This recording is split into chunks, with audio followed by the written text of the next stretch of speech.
Hello Wargamers, I'm Invasive Ramnus, and this is the first episode of my many episode series on the new Tau Codex.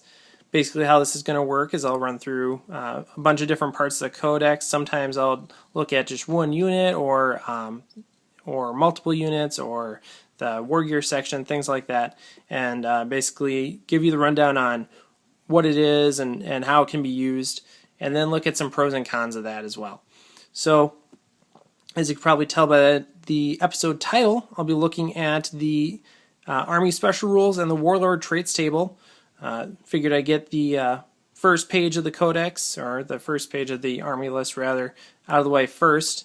Thought that made sense, so let's get started. First thing is the Bonding Knife Ritual. Hasn't changed a whole lot since the last Codex. Basically allows you to use your normal leadership at less than 25% unit composition, so that can come in handy when you're trying to claim an objective late in the game and you have a fire warrior unit running off the board and they regroup, they can claim it. That actually happened in a game I played a few weeks ago, so it does come in handy sometimes, but a lot of people agree that's actually not worth the points. You can use the points in other places, and the amount of times you're going to have unit that really needs it, like Fire Warriors, below 25% and not completely wiped off the board is not very frequent. So a lot of people think that it doesn't justify the point cost. For smaller units like broadsides, units that you really want to keep in the game, it might be worth it. Basically, you're paying 3 points for a 3-man unit, so that can be worth it. If you're only spending 3 points and you really want to make sure that you keep your broadside in the game, but a lot of people don't even bother with it. And I'm still kind of on the fence. Sometimes depending on how my army list is looking for points, I'll either use it or I won't. It's kind of a contextual thing.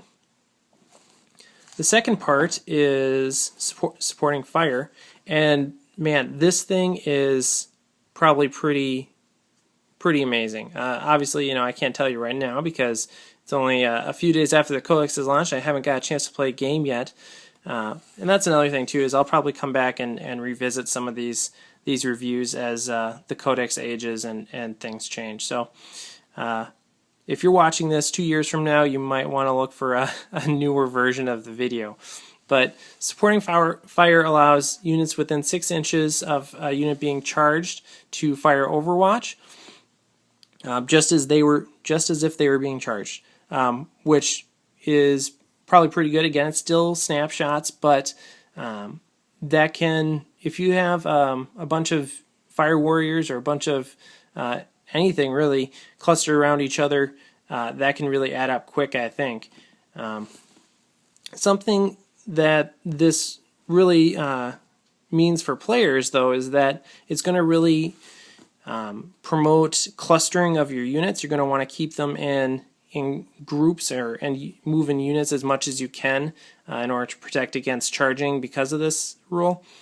But if you think about how that might influence your deployment, you probably don't want to set up in one big block. If you can, probably set up in two fire bases, so a dual fire base setup, and that way you force your opponent to choose am I going to go for the first group or the second group, and then once they choose, if you do it right, you can actually set up your 2 fire bases to be equally deadly. So either way, they're screwed, because you're still going to be firing at them while they march up to the 1 fire base. So that's how I'm planning on using this. Is basically have a two group deployment, and then if they choose the one, just use that to my advantage and focus them down.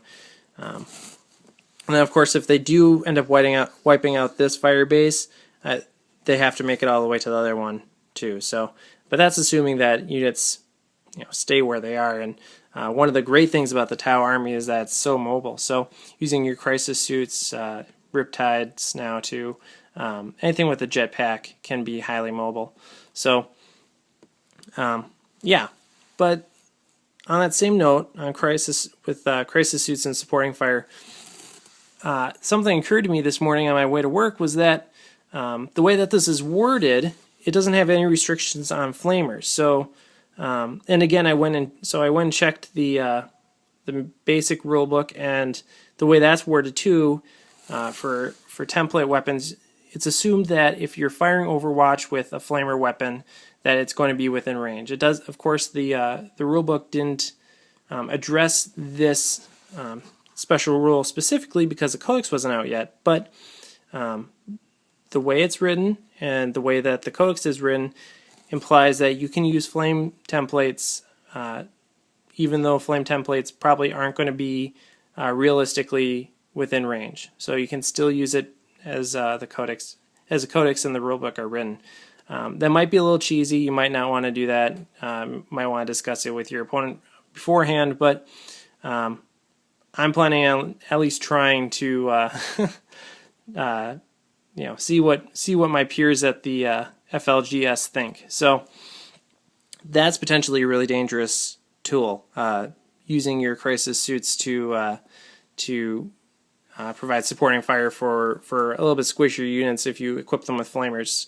So because of this, I'm planning on equipping my crisis suits with plasma rifle, missile pod, and flamers, and then just kind of exploiting this rule a little bit. Well, exploiting has a bad connotation, but using this rule to inflict some heavy casualties on units when they're trying to assault me. And that's where the jetpack comes in handy, is you can use the jetpack move to ensure that you're within range for supporting fire.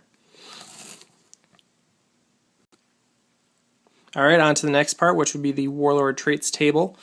A lot of people have been saying that this is a really good table, and I gotta say, if it's not one of the top two tables of the current 6th edition codices, it is by far the best.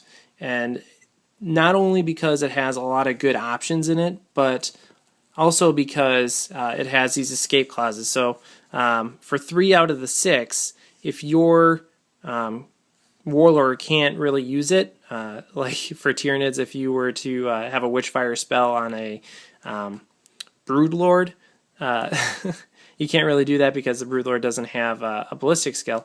But so here, if your Warlord doesn't have a ranged weapon, reroll. If your Warlord doesn't have a jetpack, reroll. If your unit can't deep strike, reroll.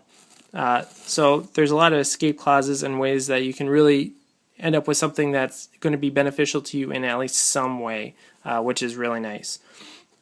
But so there's, as with normal Warlord tables, there's 6 options. You roll a d6.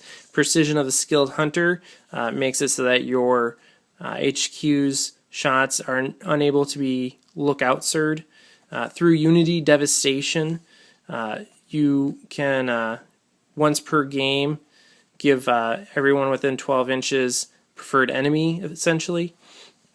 A ghost walks among a ghost who walks among us. The Warlord can move 3d6 inches when making jetpack thrust. I think that's really good. That's probably one of the ones that I'm going to be hoping for when I roll, because I will be taking a commander suit. So that's probably the one I have my fingers crossed for. Exemplar of the Selfless Cause. Again, it's one use only. It allows you to basically ignore the negative effects of Gauntlet Ground for your army for 1 turn. Predator of the Skies gives a unit Skyfire, and then through Boldness Victory allows you to not scatter when deep striking. And a lot of the special characters, when they serve as your Warlord, have particular ones already. So like Shao Sun has a ghost who walks amongst us. Farsight has through Boldness Victory. So some of these you can tell are kind of custom made for those units, but still very applicable to almost every army. So it's a great table. Like I said, I'm probably going to be hoping for 3, which is the increased jetpack move, or what are the other ones that I say? Oh, I gotta check my notes here. I can't think. So yeah, 3, 2, or 5.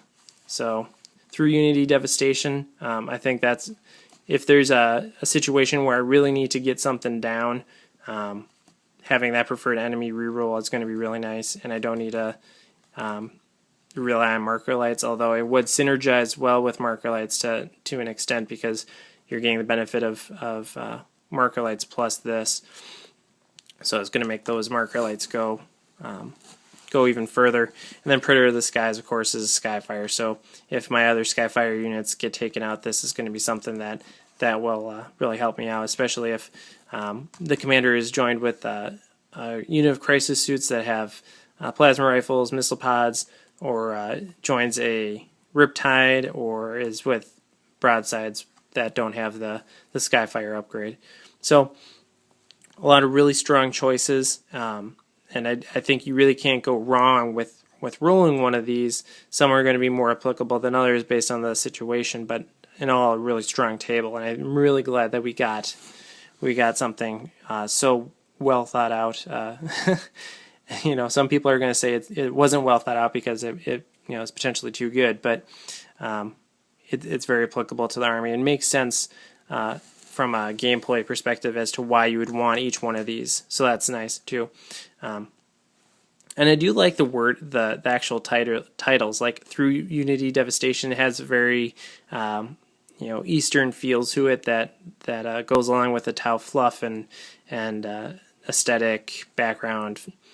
You know, kind of the whole feeling of the Tau. It works. So, alright, so in this video we talked about the Army Special Rules and Warlord traits. For Special Rules we have Bonding Knife Ritual, which on the pros it allows you to regroup if you're less than 25%, but that might not be very common situation. On the cons, it costs points just like everything else, and if you're on a limited budget, which you probably are, especially with this wonderful new codex, you might not want to spend the points on bonding your units. For supporting fire, it allows you to use Overwatch with units that are within 6 inches of a unit being charged, which is great. So the pros are that you get more Overwatch shots, and that can potentially make a difference in a charge and in a combat and therefore a game. And it synergizes really well with other parts of the Tau Codex, like the Ethereals, which provide benefits to units within 12 inches of them using their abilities. So it synergizes well with a lot of the units in the codex. As far as cons, it promotes clustering, which is good, but it also makes you more vulnerable to blast weapons and things of that nature. So you gain a little and you lose a little. As a whole, as I discussed earlier, I think it's probably better to go with a dual fire-based setup, or some sort of deployment that isn't just one giant base. And then for the Warlord traits, again, there's not a lot of cons to a Warlord trait. You just kind of have it. But the best ones, in my opinion, are 2, 3, and 5, which allow you to use preferred enemy for a turn, increases your jetpack movement, or gives a unit Skyfire. So that's my first installment of my new Tau Codex series. Hope you enjoyed it. Leave comments below if you think I missed anything, or if you have thoughts on the special rules or the Warlord traits. And please like this video and subscribe. It helps me know what you guys are looking for and how to produce videos that interest you. So thanks for watching, and I will talk to you guys in episode 2.